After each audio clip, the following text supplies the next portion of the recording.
Hey everybody, Rob Maurer here, and today we're going to be talking about a lawsuit against Tesla by JP Morgan. We've also got updates from the National Transportation Safety Board and National Highway Traffic and Safety Administration on things that they're looking at with Tesla. Bit of an update on the EV tax credit, news on Volkswagen in China, and a couple other things as well. And of course, we'll catch up on the latest on Elon Musk's stock sale. We have news on that yesterday, which of course came out right around the time of publishing. Seems to be what's happening, so that may happen again today. But we'll at least get current as of market close today, Tuesday. Quick scheduling update. Due to traveling, as I mentioned, I'm probably not going to be able to have episodes on Wednesday or Thursday. I was hoping to just have to miss one of those days, but looks like I'll probably have to miss both just with how the schedule is falling. If anything is urgent, I may have a little bit of time to do a live stream. We'll see. But for now, we'll just count on, for sure, on Friday, and then the episode that would have been Wednesday or Thursday, that'll come out this weekend instead.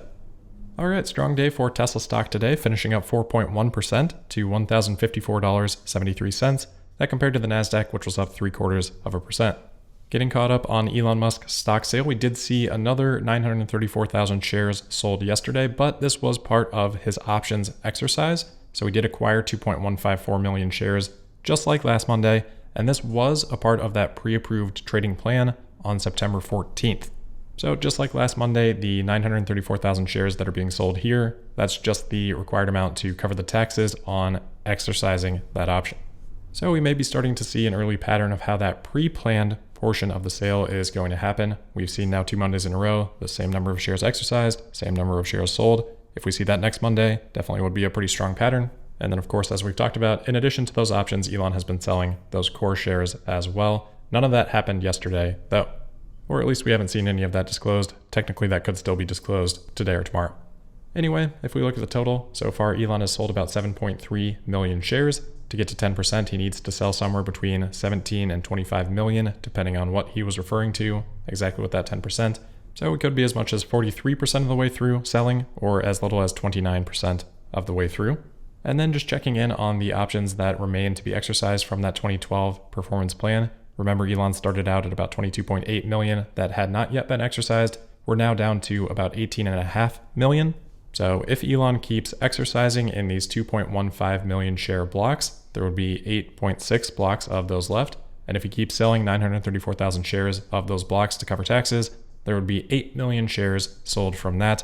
It doesn't matter to the market where those shares are coming from. They need to be sold one way or the other. But if we assume that this is the plan that Elon is going to follow, then in addition to these shares being sold to cover the taxes on exercise, he would need to sell another 2 to 8 million shares, presumably from his core shares, since he seems to be wanting to prioritize those lower cost basis shares to get up to the 17 to 25 million shares sold range. So again, he's at 7.3 million now. If he continues exercising and selling the same lot sizes here, that would get him up to about 15 million. Then you'd have a little bit more to sell beyond that. Elon did have a little bit more to share on the stock sale and just some of the items that we were talking about yesterday. Elon was replying to a thread here that kind of started with Sarah Silverman saying, "Elon, wow, what is happening? Wow." And then someone replying with exactly what we were talking about, saying, "I think the billionaire guy is saying he just doesn't want to pay taxes," which we discussed as not being the case, but easy to come across that way. Someone else chimed in saying, "No, he's saying he just paid a lot of taxes, doesn't care, not doing this for money, still not convinced, I'll pay more, get off my case." But it seems to have backfired a little. Elon replied to that saying, exactly. Elon also acknowledged that he likes to dig his own grave really deep with a laughing emoji. I think to get across the point that Elon would like to get across, it would be better to focus on all the prosperity that has been generated by Tesla and just, of course, the taxes that he is paying. And Dave Lee did a thread on this today, breaking down just the billions and billions of dollars Elon is going to be paying. Elon replying to that saying, accurate thread. And hopefully that'll help shift the focus a little bit, because it is a lot of tax, and it's a lot more tax than Elon would have paid if he had just had a normal salary taxed at 50% over the last decade. So focusing on that will probably yield a little bit better of a narrative. All right, next up here, we've got a lawsuit of Tesla by JP Morgan. This is in relation to a 162 million, basically missing chunk of funds that JP Morgan believes they are entitled to. This originated with some warrants that the bank held on Tesla stock, so let's just think of those as call options, and some adjustments made to those in consequence of the going private funding secured tweet back in August of 2018. I'll put a link to the case documents in the description today for those that are curious about all the details, but the gist of this is that the warrants that JP Morgan held were originally written for a strike price of $560 per share. but there was a provision in these warrants that if some underlying factors were to change, that JP Morgan could adjust that strike price to a different strike price carrying the same fair market value as before whatever that change was announced. So when the going private at $420 per share tweet was announced, that obviously tanked the implied volatility for options with strikes above that price. I'm sure many of our listeners remember going through that for those that had out of the money call options at that time. It's not exactly the same with the warrants, but similar concept applies. So anyway, JP Morgan lowered the strike price from $560 down to about $425 a share. In their view, adjusting back to the fair market value of the warrants prior to the announcement of privatization. Then, following the announcement that going private wasn't going to be happening, JP Morgan made another similar adjustment as volatility then rose, so they increased the strike price up to $484 per share from the $425 it had been at after that first adjustment. JP Morgan says that Tesla did protest that no adjustment should be necessary at all because it had so quickly abandoned the going private plan. Obviously, JP Morgan didn't agree, and the two sides really never came to any conclusion on that. These warrants then expired, and through all this process, JP Morgan feels that they were left with a shortage of 229,000 shares at $709 per share. They had to then buy that on the open market to cover the hedge that they had. That cost them $162 million, and that's what they're trying to then recoup from Tesla because they felt they should have had those 229,000 shares, and this whole time they had been hedging those. So who knows what'll happen with this? I'm not a lawyer. It seems like JP Morgan has a pretty decent case, but again, this is their description of the events. We haven't really seen Tesla's aside from just the small amount of detail there that JP Morgan shared on Tesla's side. So we'll have to see how it goes. Obviously $162 million, not really a super small hit, but easily absorbed by Tesla. All right, next up, we've got a couple of updates from NHTSA and the NTSB. First, a quick one from NHTSA. They've just confirmed that they are looking into the situation that we had talked about with the first FSD Beta collision that had been reported to them. The Associated Press covered this on Friday, actually, but I saw it resurface again today on Fox Business, and that was the first that I had seen it reported.